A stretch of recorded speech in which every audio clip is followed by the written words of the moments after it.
Hi, welcome to Poha Platters. ഇന്ന് നമ്മൾ ചെയ്യാൻ പോണത് നമ്മളെ ദീപാവലി റെസിപ്പി നമ്പർ 2. അപ്പോൾ നമ്മൾ കഴിഞ്ഞ ആഴ്ചത്തെ ദീപാവലി റെസിപ്പി നിങ്ങൾ എല്ലാവരും കണ്ടല്ലോ. കണ്ടിട്ടില്ലെങ്കിൽ ഞാൻ അതിൻ്റെ ലിങ്ക് ഡിസ്ക്രിപ്ഷനിൽ ഇടാം കേട്ടോ. എന്നിട്ട് വീഡിയോയുടെ എൻഡിലും ഇട്ടേക്കാം. അപ്പോൾ നിങ്ങൾ എല്ലാവരും പോയി ഒന്ന് കാണണം. അപ്പോൾ ഇന്ന് നമ്മൾ ചെയ്യാൻ പോണത് നോർത്ത് ഇന്ത്യയിൽ യൂഷ്വലി ദീപാവലിക്കൊക്കെ ഉണ്ടാക്കുന്ന സ്നാക്സാണ് ചിവട എന്ന് പറഞ്ഞത്. നമ്മളിവിടെ മിക്സ്ചറൊക്കെ ഇല്ലേ, അതുപോലെ അവിടെ ചിവട എന്ന് പറഞ്ഞൊരു വൺ ടൈപ്പ് ഓഫ് സ്നാക്കാണ്. നല്ല കുറച്ച് എരിവും കുറച്ച് പുളിയും ഉപ്പും ഒക്കെ ഉള്ള നല്ലൊരു ടേസ്റ്റി സ്നാക്കാണ്. അപ്പോൾ നമുക്കതൊന്ന് ഉണ്ടാക്കി നോക്കാം. ഇത് ഏതാണ് കേട്ടോ നമ്മൾ പറഞ്ഞ സംഭവം. ക്ലോസപ്പ് ആയിട്ട് കാണിച്ചു തരാം. ഇത് കണ്ടില്ലേ, ഇതിൽ എന്തോരം ഐറ്റംസ് ഉള്ളത്. നല്ല ക്രിസ്പി ആയിട്ടുള്ള ഒരു മിക്സ്ചറാണ് കേട്ടോ. അത് മെയിനായിട്ട് ഇതിൽ നമ്മൾ അവലാണ് യൂസ് ചെയ്തിരിക്കുന്നത്. പിന്നെ ബാക്കിയുള്ള ഐറ്റംസൊക്കെ നമ്മൾ വീട്ടിൽ സ്ഥിരമായിട്ട് കാണുന്ന സംഭവങ്ങളൊക്കെ തന്നെ. ചിവട ഉണ്ടാക്കാൻ വേണ്ടി ഞാൻ ഇവിടെ എടുത്തിരിക്കുന്നത് 3 കപ്പ് അവലിന് 250 ml കപ്പിലാണ് ഞാൻ ഇത് അളന്നത്. നമുക്ക് നമ്മളെ ഇഷ്ടത്തിന് എടുക്കാം കേട്ടോ, എത്ര വേണ്ടെന്ന് വെച്ചാൽ അത്ര. ഇനി വേണ്ടതാണ് ഇതെല്ലാം. ഇതൊന്നും കണ്ട് പേടിക്കരുത് കേട്ടോ, ഇതൊക്കെ നമ്മളെ വീട്ടിലുള്ള സാധനങ്ങളാണ്. കണ്ടില്ലേ, ഇതിന് നമ്മളെ കപ്പലണ്ടി. ഇത് നമുക്കൊരു 100 ഗ്രാം വേണ്ടി വരും. അളവൊന്നും കൃത്യമായിട്ട് വേണമെന്നില്ല, നമുക്ക് നമ്മളെ ഇഷ്ടത്തിന് എടുക്കാം കേട്ടോ. പിന്നെ വേണ്ടതിന് പൊട്ടുകടല, പിന്നെ ഒരു 10-12 കാഷ്യൂ നട്ട്സ് പകുതി മുറിച്ച കശുവണ്ടി, പിന്നെ ഒരു 10 ഉണക്കമുന്തിരി, 4-5 പച്ചമുളക് ചെറുതായി അരിഞ്ഞത്, കുറച്ച് കൊപ്രയുടെ കഷ്ണങ്ങൾ തിന്നായിട്ട് സ്ലൈസ് ചെയ്തത്, 1 ടീസ്പൂൺ മഞ്ഞൾപ്പൊടി, 1 ടീസ്പൂൺ ജീരകം,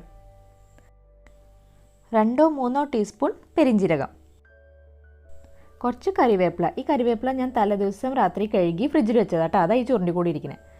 4 table spoon oil, sunflower oil. പിന്നെ വേണ്ടത് ഒരു 3 ടേബിൾ സ്പൂൺ പൊടിച്ച പഞ്ചസാര. അത് നമുക്ക് ആവശ്യത്തിനനുസരിച്ച് കൂട്ടിയോ കുറച്ചോ ഇടാം കേട്ടോ. പിന്നെ കുറച്ച് ഉപ്പ്. പിന്നെ ഇതിലൊരു കാണിക്കാത്തൊരു സാധനം ഉണ്ട് ഓപ്ഷണൽ ആയിട്ടുള്ള, അതിന് ചാട്ട് മസാല. അത് നമുക്ക് നമ്മുടെ ടേസ്റ്റിനനുസരിച്ച് ഇടാം, വേണമെങ്കിൽ ഇട്ടാൽ മതി. ഇനി ആദ്യം ചെയ്യേണ്ട സ്റ്റെപ്പ്, ഈ അവലിനെ നമുക്കൊന്ന് അരിച്ചെടുക്കണം. ഈ അവലിൻ്റെ ഉള്ളിൽ കുറേ വൈറ്റ് കളർ പാർട്ടിക്കിൾസ് ഉണ്ടാവും, കുറേ ഡസ്റ്റ് പാർട്ടിക്കിൾസും കുറേ പൊടി ഉണ്ടാവും. ഇതേ കണ്ടില്ലേ, ഇതുപോലെ. ഇതൊന്നും നമുക്ക് നമ്മളുടെ മിക്സ്ചറിൽ വേണ്ട. അരിച്ചതിന് ശേഷം നമുക്ക് ഇതിനൊന്ന് ഡ്രൈ റോസ്റ്റ് ചെയ്തെടുക്കണം. ഇതൊന്ന് ക്രിസ്പായി കിട്ടണം. ഞാൻ പറയട്ടെ, ഈ അവൽ 2 ടൈപ്പ് വരുന്നുണ്ട് കേട്ടോ. കട്ടിയുള്ള അവലുണ്ട്, കനം കുറഞ്ഞ അവൽ, തിന്നായിട്ടുള്ള അവലും കിട്ടുന്നുണ്ട്. തിൻ പോഹ എന്ന് എഴുതിയിട്ടുണ്ടാവും, തിക്ക് പോഹ എന്ന് എഴുതിയിട്ടുണ്ടാവും നമ്മളെ കവറിൻ്റെ മുകളിൽ. അപ്പോൾ നമുക്ക് ഇഷ്ടമുള്ളത് വാങ്ങിക്കാം കേട്ടോ, അങ്ങനെയൊന്നുമില്ല. ഇത് ഞാൻ തിക്കായിട്ടുള്ളത് എടുത്തിരിക്കുന്നത്. തിന്നായിട്ടുള്ളതാണ് കൂടുതൽ നല്ലത് ഇതിന്, അപ്പോൾ പെട്ടെന്ന് ക്രിസ്പായി കിട്ടും. ഇതിനൊരു ലോ ഫ്ലെയിമിലിട്ട് നമുക്കൊരു 7-8 മിനിറ്റ് ഇങ്ങനെ റോസ്റ്റ് ചെയ്തെടുക്കാം. ഈ റോസ്റ്റ് ആകുമ്പോൾ ഇതിൻ്റെ കളറും മാറാൻ തുടങ്ങും, ഇതിങ്ങനെ കർവായി തുടങ്ങും. അപ്പോൾ ഒന്നും കൂടി ഒന്ന് ക്രിസ്പാവും. ഇത് കുറച്ച് അവലെടുത്ത് നമ്മളെ കയ്യിൽ തന്നെ പൊടിച്ചു നോക്കി അറിയാം കേട്ടോ അത് ക്രിസ്പായോ ഇല്ലയെന്ന്. എന്നിട്ട് നമുക്ക് അതിനെ മാറ്റി വയ്ക്കാം. എന്നിട്ട് ആ സെയിം പാനിൽ തന്നെ 4 ടേബിൾ സ്പൂൺ ഓയിൽ ഒഴിച്ച് കൊടുക്കാം. ഓയിലൊന്ന് ലൈറ്റായിട്ട് ചൂടായി വരുമ്പോൾ നമുക്ക് നമ്മളെ കപ്പലണ്ടി ചേർത്ത് കൊടുക്കാം. ഈ കപ്പലണ്ടി നമുക്കൊരു ലൈറ്റ് ബ്രൗൺ കളർ ആവുന്ന വരെ ഇങ്ങനെ റോസ്റ്റ് ചെയ്യണം. ഇത് കുറച്ച് കഴിയുമ്പോൾ ഇങ്ങനെ പൊട്ടാൻ തുടങ്ങും. അപ്പോൾ അതിൻ്റെ പാകം നമുക്ക് അറിയാൻ പറ്റും. പൊട്ടാൻ തുടങ്ങിയാൽ അത് കറക്റ്റായിട്ട് ക്രിസ്പായിട്ടുണ്ടെന്ന് അർത്ഥം.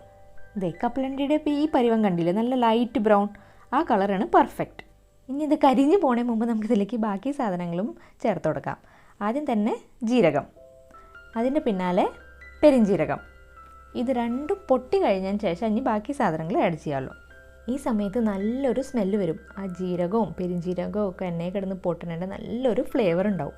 ഇനി ഇതിലേക്ക് നമ്മളുടെ പൊട്ടുകടല ആഡ് ചെയ്ത് കൊടുക്കാം. ഈ നമ്മൾ ഓരോന്ന് ചേർത്ത് കൊടുക്കണില്ലേ, അതിനൊരു സീക്വൻസ് ഉണ്ട്. പെട്ടെന്ന് കരിയുന്ന സാധനങ്ങൾ നമ്മൾ ലാസ്റ്റായിട്ടേ ചേർക്കുള്ളൂ.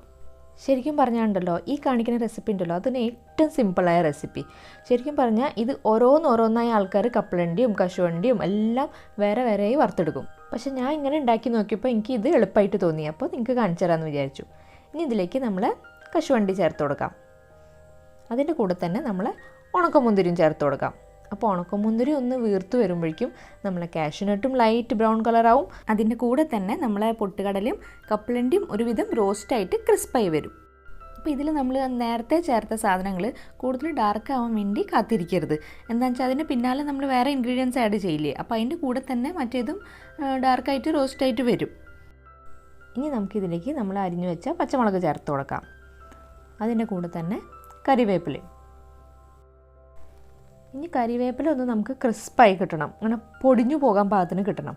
അതുവരെ നമുക്കിതൊന്ന് വരട്ടിയെടുക്കാം. ഈ കരിവേപ്പില പെട്ടെന്ന് തന്നെ ക്രിസ്പായി കിട്ടാൻ വേണ്ടിയിട്ടാണ് ഞാൻ തലേ ദിവസം തന്നെ അതിനെ കഴുകി ഫ്രിഡ്ജിലേക്ക് വെച്ചത്.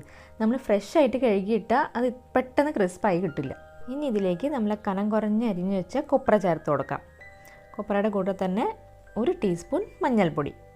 ഇനി ഈ കൊപ്ര ഒരു ലൈറ്റ് ബ്രൗൺ കളർ ആവണ വരെ വരട്ടിയെടുക്കാം.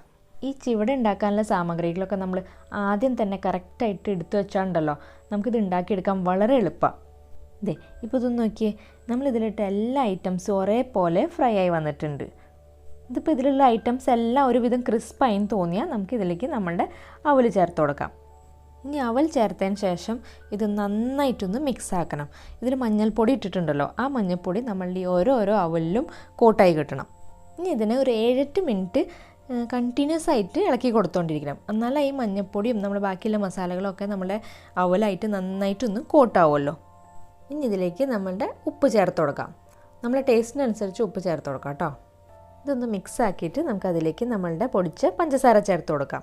പഞ്ചസാര ചേർത്തതിന് ശേഷം ഈ അവലൊന്ന് ടേസ്റ്റ് ചെയ്ത് നോക്കാം. എന്നിട്ട് മധുരം കുറവ് തോന്നുകയാണെങ്കിൽ കുറച്ചും കൂടി പൊടിച്ച പഞ്ചസാര ചേർത്ത് കൊടുക്കാം. ഇത് നമ്മളെ നാടൻ മിക്സ്ചർ അല്ലാത്തതുകൊണ്ട് പഞ്ചസാര ഇതിൽ എന്തായാലും വേണം, അതുകൊണ്ട് അത് സ്കിപ്പ് ചെയ്യരുത്. ഈ ചിവട ഇങ്ങനെ ഉണ്ടാക്കിയിട്ട് ടിന്നിലാക്കി വെച്ചാണ്ടല്ലോ ഇത് കുറേ നാളിങ്ങനെ ക്രിസ്പി ആയിട്ട് തന്നെ ഇരിക്കും.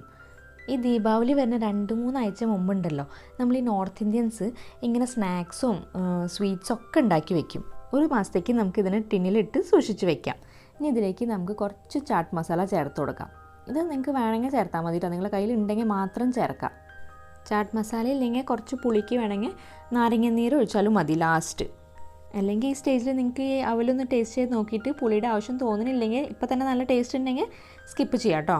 അപ്പോൾ ദാ നമ്മളെ ക്രിസ്പിയും ടേസ്റ്റും ആയിട്ടുള്ള ചിവട ഇവിടെ റെഡി. കാണുമ്പോൾ തന്നെ നല്ല ഭംഗി തോന്നുന്നില്ലേ? ഇത് ദീപാവലി വരെ ഒന്നും ഇരിക്കില്ല എന്ന് തോന്നുന്നു. ഇത് ദീപാവലിക്ക് മാത്രമല്ല, ഇതെപ്പോൾ വേണമെങ്കിലും ഉണ്ടാക്കി കഴിക്കാം, അത്ര എളുപ്പം അത് ഉണ്ടാക്കാൻ. ഇത് ശരിക്കും ഒത്തൻറ്റിക് ആയിട്ട് ട്രഡീഷണൽ ആയിട്ട് ഉണ്ടാക്കുന്നത് മഹാരാഷ്ട്രക്കാരാണ്.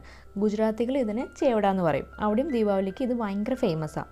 ഈ ദീപാവലി എന്ന് പറഞ്ഞാണ്ടല്ലോ അവർക്ക് ഭയങ്കര ആഘോഷമാണ്, അവരുടെ ന്യൂ ഇയറാണ്.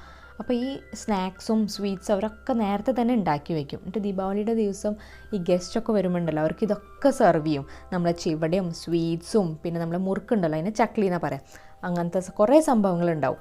അപ്പോൾ ഈ പ്രാവശ്യം നമുക്കൊന്ന് അവരെ പോലെ ദീപാവലി ആഘോഷിച്ചാലോ? അപ്പോൾ ഈ ദീപാവലിക്ക് നമ്മളെ കാജു കത്ലിയുടെ കൂടെ ചിവടയും കൂടി ഉണ്ടാക്കി നോക്കാം. അപ്പോൾ വീഡിയോ ഇഷ്ടമാണെങ്കിൽ ലൈക്ക് ചെയ്യുക, സബ്സ്ക്രൈബും ചെയ്യുക, പിന്നെ നോട്ടിഫിക്കേഷൻ ബെൽ കൂടി ഓളാക്കി വയ്ക്കുക. അപ്പോൾ നമുക്കിനി അടുത്ത വീഡിയോയിൽ കാണാം. അപ്പോൾ ഇതാണ് കേട്ടോ കാജു കത്ലിയുടെ ലിങ്ക്, ഒന്ന് പോയി കണ്ടുവരാം. എന്നിട്ട് അഭിപ്രായം പറയാൻ മറക്കല്ലേ. ബൈ.